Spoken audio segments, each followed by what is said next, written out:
We didn't launch on time. We didn't land on time, but we did do everything right. So here we are on one of our walkouts, and we're told that this is actually the real one. We're going. You might see there's a little skepticism in some of our faces, but it turned out that it was really going to be go weather, and we got out there about 3 hours prior to launch. Here I am to give you an idea what it's like climbing up into the commander's seat. And it's a good thing we have a lot of help, otherwise we'd still be there trying to get in.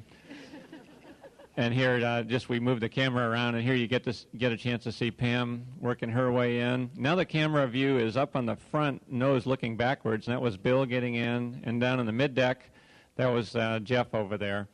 And here we are finally at the big moment, and I'll let the first-time flyer talk about engine start and the ascent. Well, we'd waited so long, I didn't really believe it until the solid rocket boosters lit, and then there was no doubt in our mind. And you'll see here, it's kind of interesting. There's the main engine's light, and we're holding, and then when the SRB's light, there's a huge difference, and obviously you really know you're going somewhere in a hurry. It was an enormous jolt, not really like anything that I can compare to in an airplane, but it left no doubt in our mind that we were going somewhere in a big hurry. We actually saw these clouds go by, and that was a wonderful sight, as Brian mentioned, to actually go up into the sun again. And here, of course, the solid rocket boosters are separating, coming up on 2 minutes, and then we were left on the main engines. And this is what it looked like from the inside, quite a bright glare. But the ride really smoothed out after that, and just on the 3 engines, you can see them glowing there, continuing our way uphill. And there was a special moment for me when we passed 50 nautical miles, and I magically became a flown astronaut. Shortly after being in orbit, the first thing we have to do is we have to turn the rocket ship that we just rode into space on and turn it into the spaceship that we're going to have to live and work on for the next 2 weeks. And here you see a bit of a speed up of what it looks like opening the payload bay doors. They're really not quite that quick. I did mention earlier that we get into the rendezvous right away, and here if you watch the OMS pods on the back, you'll see there's the OMS engine's light. You can see the camera jolt there from the OMS engines. And eventually, those maneuvers brought us around to this view here, which is what we saw a still of earlier, and that was looking up through the centerline camera. Pam had mentioned that everybody has a job to do during the rendezvous, and that is certainly the case. And everyone had a key role to do, and we all worked together very well as a team, and things went just the way we wanted to. We flew around to being above the space station, and here you see us at about 170 feet. We held there until we were in the right place over the ground, at which it was time for us to start in. And then we closed in to 30 feet, where we evaluated that target that you see right in the middle. We determined that the orbiter and the space stations were in perfect alignment. There was no adjustment that was going to be required. Here you can see in the cockpit the fact that everyone's working. And here's the, as we're approaching for the final docking, looking out the overhead window past me. I was looking at this scene right here because it's my job just to keep that centered up. And to tell you the truth, I'm glad I wasn't looking out the back window. It was too close. But here we are in the last couple of inches, and you can see the two surfaces come together very well. Inside, there's about a couple of seconds of high-fiving and a little celebration. And then Mike looks up and verifies that the lights, the moting lights on the space station were indeed flashing, indicating that it was in free drift. Bill then took over and was running the docking system and bringing the interfaces close together. And then once that was done, it was time to go to work. Shortly after we docked, we entered the node, and it's pretty interesting entering a different space vehicle. You know, you saw what it was like getting into the shuttle, and it's quite a bit different when you're all unencumbered and floating. We had to wait for some time for the seals to relax before we actually opened the hatch, and you kind of poked through the window there and got a glimpse of what it looked like inside. That hatch, I'm guessing, weighs a few hundred pounds, but it doesn't weigh much in space. At least it doesn't seem like it. And this is Brian just sort of floating right in. You see how spacious it is, no pun intended, going into the node. And especially after being in the cramped confines of the middeck, which were exacerbated by all the stowage that we had, going into the node was kind of like going into a playground or going outside into a playground.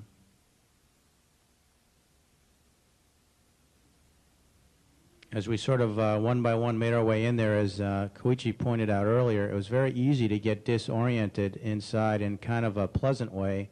The node being so symmetrical, it was tough to keep straight which way was up, which didn't really matter in the final analysis, and unless you were looking for something that you had put somewhere and invariably was elsewhere when you went to go get it.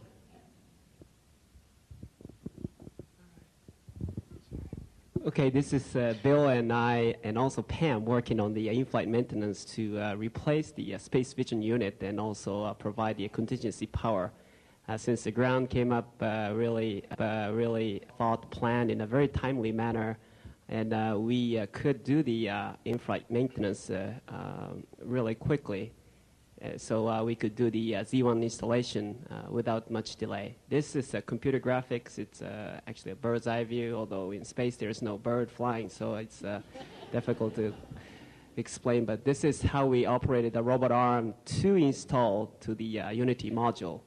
And actually the motion is much slower, and we did very carefully and slowly. This is a camera view of Z1. What you can see is the bottom portion of the Z1, which was installed on the cargo bay.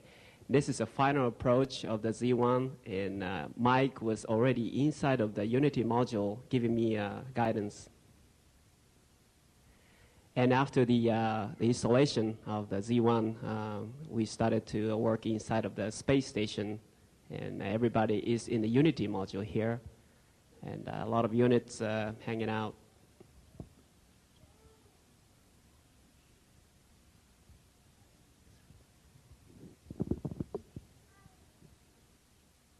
Again, this is the Unity module. As we mentioned earlier, I felt it was difficult to orient myself to know which direction is up or zenith or port or nadir. Coming down through the station back into the shuttle. This is the shuttle airlock we're entering now, and you can see the two spacesuits poised for the first EVA there. They had been checked out previously, and here's a nice picture of Jeff getting Bill and I suited up to get ready to go out on EVA 1, getting Bill's glove on there. Here's a picture of us getting our tools over at one of the toolboxes that we eventually installed onto Z1. And you can see in space you can orient yourself any way that'll work to get what you need done. Here's a picture of Bill getting the arm set up. He's putting a foot restraint onto the arm. He's attaching that, and then he's going to stand in it and lock his boots in. And he and I switched places on EVAs 1 and 3, getting driven around on the arm. And here's a picture of Bill working on some cables there. This is the SASA antenna that we relocated. Bill's got it in his hands there. He's attached to the robot arm, and I'm assisting him there in a foot restraint. We temp stowed that, and that'll get put on by the next flight to launch in just a few days. This was the part that we were most worried about on EVA-1, and this was the KU band antenna that we launched up on Z1. Bill had to grab that and manually pull it out on the arm, and then I helped him attach it, and then we were able to deploy it and swing it out of the way to make room for the P6 that's going up on the next flight.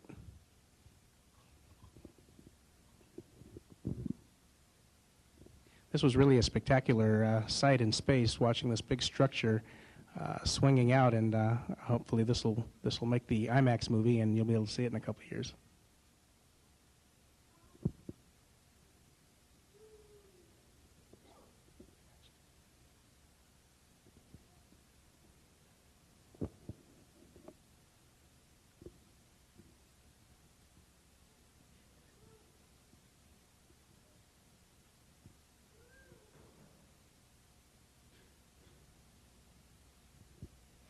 Well, after EVA-1 was completed, you can see Bill backing up Koichi on the arm, and Leroy's taking over the checklist, and it was time for Mike and I to go outside and start on EVA-2.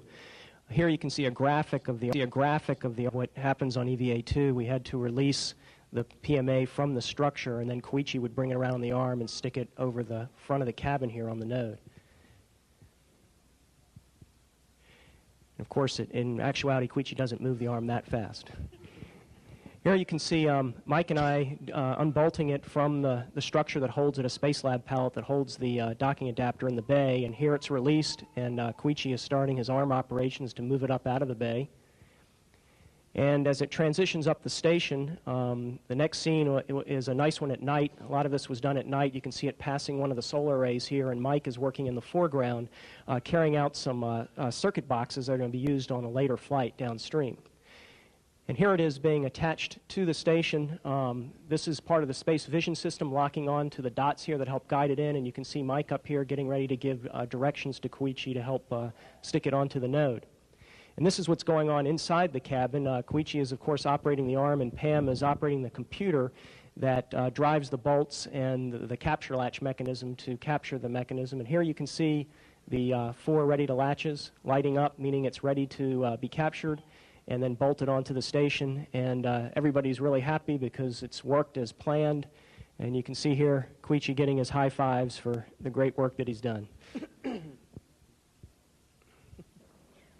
After it was bolted on, Mike went over and started undoing all the umbilicals so that they could be attached, and I got on top of the arm to move over the nose of the orbiter to help attach those umbilicals. It helps to have kind of a person on the arm as a stable platform and a free floater to help kind of run around and get everything that's needed to do, and with the 2 of us working there over the nose of the cabin, you can see the cables were done. We've mentioned a couple of times the IMAX camera, and we do have some payload bay footage from the IMAX cargo bay camera 3D, and we also had a 3D in-cabin camera. And this is one huge camera, and the film, as you can imagine, is just gigantic. And so it takes a lot of work to handle that. And you can see Pam having a little success when she's finally gotten the film loaded.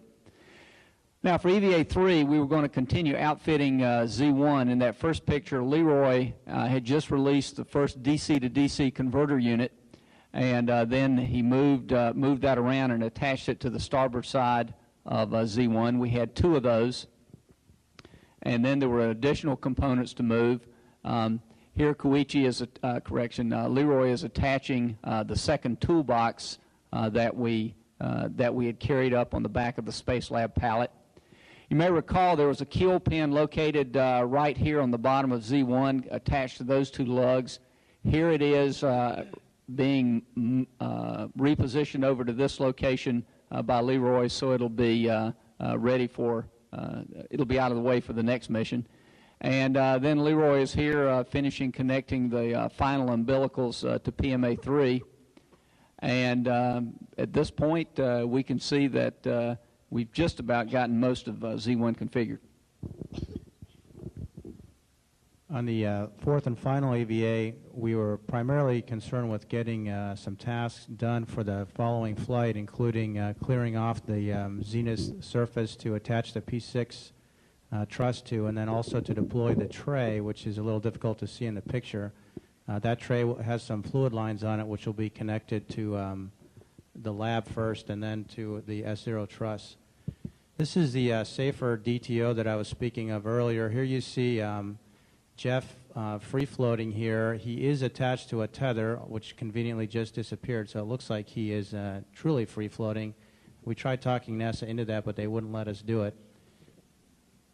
Our first goal here was to just do some maneuvers to get some familiarity with the flying qualities of the vehicle, and then we wanted to demonstrate sort of a simulated self-rescue. So we wanted to get as far away as we possibly could that they'd let us, and then fly a flight staying within range of the person who was always on the end of the arm. And this is a shot of Jeff, whose flight was at night. You can see his 2 helmet lights quite clearly. The target that he's flying to is actually the camera that's being used to shoot this video. And this is the end of my flight. As I approach that camera, you can see this is the hand controller module here, which is Velcroed to my spacesuit, and this is the actual controller itself. And you can see as I put these inputs in, you'll see a result in my trajectory. The controller can either put in rotational or translational movements depending on the position of one of the switches. That whole flight for both of us was even a level above the excitement that we normally have during an EVA. We went into the FGB then after that fourth EVA on the next day, and mostly did a very small amount of transfer. You can see again how it's fairly tight quarters in there. There is a lot of stowage in the closet, but like a lot of closets, we can't get everything we need to inside, so we end up having to put a lot of it outside. Pam and Bill in this view are attaching a camera target which we use to berth the lab, and then finally Brian, in fine Navy tradition, rings the bell to announce our departure as we leave and close the hatch for the final time on an uninhabited space station. Well, as I talked about earlier, undocking was a really special moment for us. It was sad to leave the station, but it was wonderful to see all the physical evidence of the work that we'd done. It was a lot like the rendezvous in the sense that everybody has a job to do. I guess it's probably pretty obvious that the only time they let the pilot fly is though when you're getting further away from the station rather than when you're getting closer to it. That's all right. This is kind of a neat shot because you can see that we're actually separating in a way that is not usual. We were separating laterally. That's something that hadn't been done before, and you can see we're pretty excited that the procedure worked and everything went exactly as planned.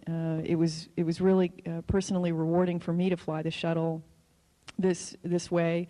You can kind of see I'm making actually some controller inputs using the rotational hand controller. It's not something we usually do. We don't usually change our attitude manually, and so that was just really fun for me to see how the shuttle flew.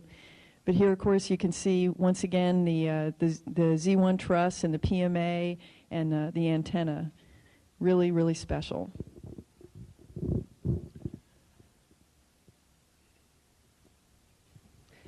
Because of the unfavorable weather condition at the Kennedy Space Center, we had some extra time to stay in orbit, and we could enjoy the microgravity environment. Here is our commander's zero-G ballet. As you can see, middeck is pretty small, but look at how balanced he is, and he went on and on without touching any part of the middeck. And also, I had to do a very carefully controlled, highly technical fluid dynamics experiment. That was a strike. And also, I had to do this, and even I could throw a straight ball, and look at how good his batting is. I almost ate it. Okay, Jeff is getting really serious now. Here's another fast pitch by Bill of a chocolate.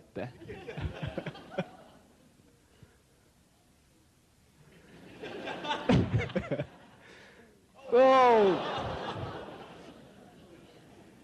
Here's another one, and Mike is working on the bicycle machine, and he was always cool in space, and that was a good pitch of Bill. Well, with the main objectives finished and the food gone, the film gone, everything else gone, it was time to come home finally. And we got in our suits. And here you see the assembly line in work where Pam's getting right in her suit. And our entry was pretty much in daylight the whole time. And as we were coming in, it was the first time I'd seen the Earth at low altitude at real high speed, like Mach 25. And it was really flying by. But it was like the world on fast forward. And we came into Edwards Air Force Base on a beautiful day, and we're coming in on runway 22, a very familiar sight. This view out the heads-up display that you can see, and we have our velocity vector pointed right on an aim point there, that black rectangle that you see. And at about 2,000 feet, we started our transition from being on the outer glide slope to the inner glide slope. We're going to come in to land.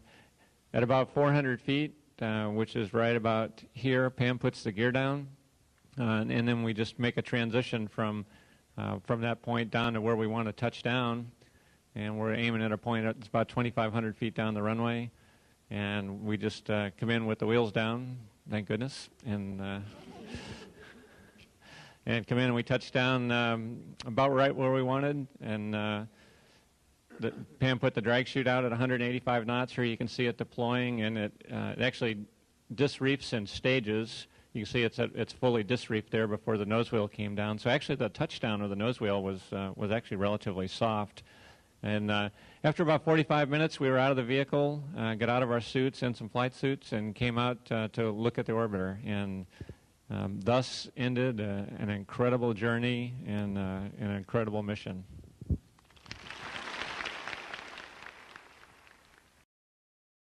Going to be go weather, and we got out there about 3 hours prior to launch. Here I am to give you an idea of what it's like climbing up into the commander's seat.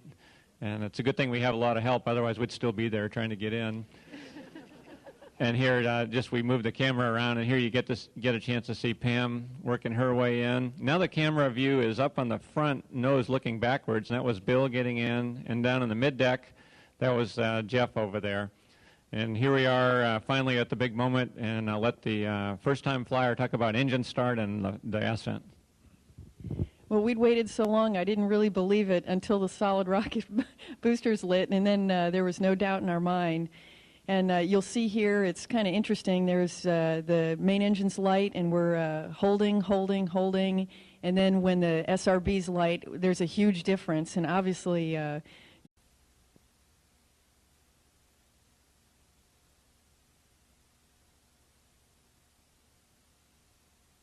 we didn't launch on time, we didn't land on time, but we did do everything right. So here we are on one of our walkouts, and we're told that this is actually the real one. We're going.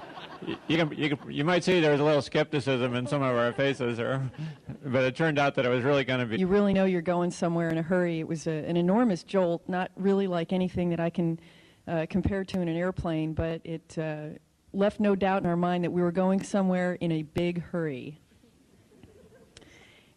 We actually saw these clouds go by, and that was a wonderful sight, as Brian mentioned, to actually go up into the sun again. And here, of course, the solid rocket boosters are separating, coming up on 2 minutes, and then we were left on the main engines. And this is what it looked like from the inside. Quite a bright glare. But the ride really smoothed out after that, and just on the 3 engines, you can see them glowing there, continuing our way uphill. And there was a special moment for me when we passed 50 nautical miles, and I magically became a flown astronaut. Shortly after